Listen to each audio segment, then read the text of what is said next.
Hi friends, welcome to ஷம்மூஸ் kitchen. இன்னைக்கு நம்ம ரெசிபி சாஃப்டான ஹெல்தியான கம்பு தோசை அண்ட் அதுக்கு ஆப்டா ஒரு அரோமேட்டிக்கான கார சட்னி. இது ஒரு ஹெல்தியான பிரேக்ஃபாஸ்ட் ரெசிபி. யூஸ்வலா சவுத் இந்தியன் சைடில் நிறைய வீடுகளில் இட்லி தோசை தான் பிரேக்ஃபாஸ்டாக சாப்பிடுவோம். எப்பவுமே ரைஸ்லேயே செய்யாம அப்பப்போ இந்த மாதிரி மில்லட்ஸ்லேயும் செஞ்சு சாப்பிடுங்க. கம்புல அயர்ன் அண்ட் ஃபைபர் சத்துக்கள் இருக்கு. கம்பு தோசை புதுசா ட்ரை பண்றீங்கன்னா உங்களுக்கு எந்த டவுட்டுமே வேண்டாம். நம்ம ரெகுலரா ரைஸ்ல செஞ்சு சாப்பிடுற தோசை மாதிரியே தான் இதுவும் இருக்கும். எஸ்பெஷலி இந்த கார சட்னி மஸ்ட் ட்ரை பண்ணி பாருங்க, ரொம்ப டேஸ்டியா இருக்கும். நீங்க நம்ம சேனல் இன்னும் சப்ஸ்கிரைப் பண்ணலன்னா சப்ஸ்கிரைப் பண்ணிக்கோங்க. கூடவே பெல் ஐக்கான் பிரஸ் பண்ணி ஆல் கொடுங்க. இந்த வீடியோ உங்களுக்கு பிடிச்சிருந்தா ஒரு லைக் கொடுங்க. நீங்க கொடுக்குற ஒவ்வொரு லைக்ஸும் கமெண்ட்ஸும் எங்களுக்கு இன்னுமே மோட்டிவேட்டடா இருக்கும். இப்போ வாங்க ரெசிபி செய்ய ஸ்டார்ட் பண்ணிடலாம். மாவு அரைக்க எல்லாத்தையுமே ஊற வச்சுக்கலாம். நான் உங்களுக்கு டம்ளர்லயே மெஷர்மெண்ட் சொல்லிடுறேன். 1 டம்ளர் இட்லி அரிசியை ஒரு பாத்திரத்துல சேர்த்திருக்கேன். அதே டம்ளர்ல 1 டம்ளர் கம்பு சேர்த்துக்கோங்க. இன்னொரு பாத்திரத்துல 3/4 டம்ளர் அளவுக்கு உளுந்து சேர்த்துக்கலாம். உளுந்து அதிகமா சேர்த்து செய்யும் போது இட்லி தோசை ரெண்டுமே நல்ல சாஃப்டா இருக்கும். உளுந்து கூடவே 1 டேபிள் ஸ்பூன் அளவுக்கு வெந்தயம் சேர்த்துக்கலாம். ரெண்டையுமே தண்ணி ஊத்தி 2-3 டைம் நல்லா கழுவி எடுத்துக்கோங்க. அரிசியும் கம்பும் ஒரு பாத்திரத்திலையும் உளுந்தும் வெந்தயமும் தனியா இன்னொரு பாத்திரத்துல போட்டிருக்கோம். எப்பவுமே இட்லிக்கு மட்டும் இல்ல, தோசைக்கும் அரிசியும் உளுந்தும் தனித்தனியா ஊற வச்சு மாவு அரைச்சோம்னா நல்ல சாஃப்டா ஃப்ளஃபியா இருக்கும். ஏன்னா உளுந்தும் அரிசியும் வேற வேற டெக்ஸ்சரும் கன்சிஸ்டன்சியும் இருக்கிற பொருட்கள். உளுந்து சீக்கிரமாவே அரைப்பற்றும், நல்லா சாஃப்டா ஃப்ளஃபியா ஏர அப்சர்வ் பண்ணும். ஆனா அரிசி அப்படி இல்ல, ஹார்டா இருக்கும், அரைக்க கொஞ்சம் அதிகமாவே டைம் எடுத்துக்கும். தனித்தனியா அரைக்க டைம் இல்லைன்னா ஒன்னா சேர்த்து கூட அரைச்சுக்கலாம். முடிஞ்ச வரைக்கும் தனித்தனியா அரைச்சுக்கோங்க. அப்பதான் இட்லி தோசை ரெண்டுமே நல்லா சாஃப்டா கிடைக்கும். இது 8 மணி நேரம் ஊறட்டும். அதுக்கப்புறமா அரைச்சிட்டு உங்களுக்கு காட்டுறேன். ரெண்டையும் தனித்தனியா அரைச்சு இந்த மாதிரி ஒன்னா கலந்து விட்டுக்கோங்க. 6ல இருந்து 8 மணி நேரம் ஊறினாதான் கம்பு நல்லா ஊறி வரும். மாவு நல்லா ஃபெர்மெண்ட் ஆகி வந்தாதான் நல்லா இருக்கும். புளிக்காம தோசை செஞ்சோம்னா தோசை ஹார்டா ரொம்ப ரஃப்பா இருக்கிற மாதிரி இருக்கும். டேஸ்டும் நல்லா இருக்காது. ஈவினிங் அரைச்சு வச்சிட்டோம்னா மார்னிங் பிரேக்ஃபாஸ்ட்க்கு மாவு ரெடியா இருக்கும். பாருங்க, இப்ப நல்லா மாவு புளிச்சிருக்கு. இத நல்லா கலந்து விட்டுக்கோங்க.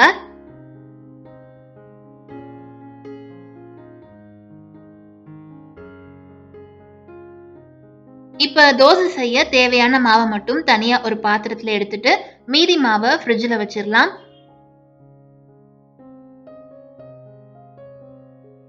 மாவுக்கு தேவையான அளவுக்கு உப்பு சேர்த்து கலந்து விட்டுக்கோங்க.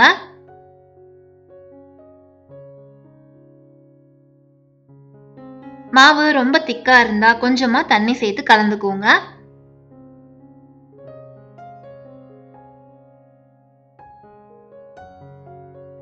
இந்த கன்சிஸ்டன்சில இருக்கு. இது தோசைக்கு கரெக்டா இருக்கும். இப்ப ஸ்டவ்ல தவா சூடாயிருச்சு. தோசை ஊத்திக்கலாம்.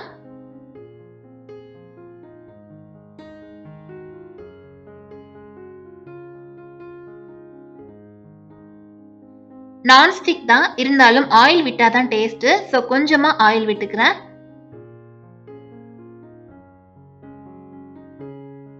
ஒரு 2 நிமிஷம் விட்டுட்டு திருப்பி போட்டுக்கலாம்.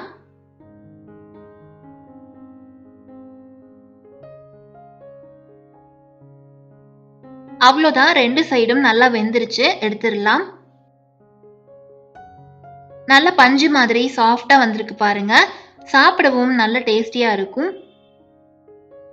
இதுக்கு சைட் டிஷ்ஷா சூப்பர்பான டேஸ்ட்ல ஒரு கார சட்னியும் ரெடி பண்ணிடலாம். அதுக்கு 4 தக்காளியை கட் பண்ணி எடுத்திருக்கேன். 1/2 கப் சின்ன வெங்காயம், 1 கைப்பிடி அளவுக்கு கருவேப்பிலை, இந்த சட்னிக்கு கருவேப்பிலை அதிகமாவே சேர்த்துக்கோங்க. சாப்பிட நல்ல வாசனையா இருக்கும். 4 பல் பூண்டு, காரத்துக்கு 4 ஆர்டினரி வரமிளகாயும், நல்ல கலர் கொடுக்கறதுக்காக 4 காஷ்மீரி மிளகாயும் எடுத்து ஹாட் வாட்டர்ல 5ல இருந்து 10 நிமிஷம் ஊற வச்சிருங்க. காஷ்மீரி மிளகாய் ஆப்ஷனல் தான், வேண்டானா ஸ்கிப் பண்ணிக்கலாம். இப்போ சட்னி செய்ய ஒரு கடாயில 2 டேபிள் ஸ்பூன் தேங்காய் எண்ணெய் சேர்த்து எண்ணெய் சூடானதும் வெங்காயம் சேர்த்துக்கலாம். கூடவே 4 பல் பூண்டும் சேர்த்து வதக்கிக்கலாம்.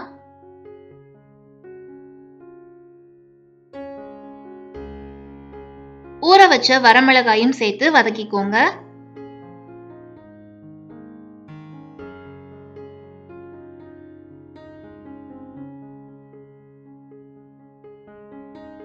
வெங்காயம் வதங்கினதுக்கு அப்புறமா தக்காளி சேர்த்து 1/2 டீஸ்பூன் உப்பு சேர்த்து கலந்து விட்டுக்கலாம்.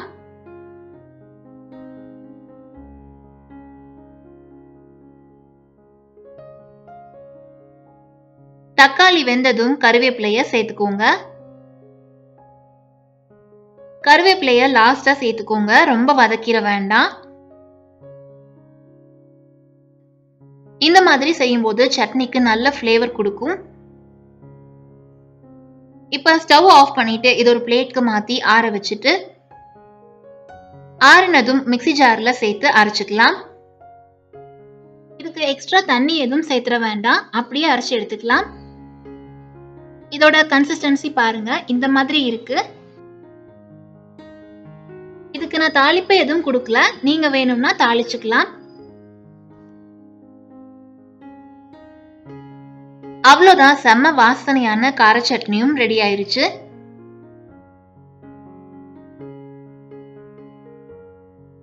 சூடான சாஃப்டான கம்பு தோசையும் சூப்பர்பான கார சட்னியும் செம்ம டேஸ்டியா இருக்கும். இந்த சட்னி மஸ்ட் ட்ரை பண்ணி பாருங்க. ரெசிபி செஞ்சு பார்த்துட்டு உங்க ஃபீட்பேக்கை கமெண்ட்ஸ்ல சொல்லுங்க. வீடியோ பிடிச்சிருந்தா ஒரு லைக் கொடுங்க, சப்ஸ்கிரைப் பண்ணி சப்போர்ட் பண்ணுங்க. Thank you all.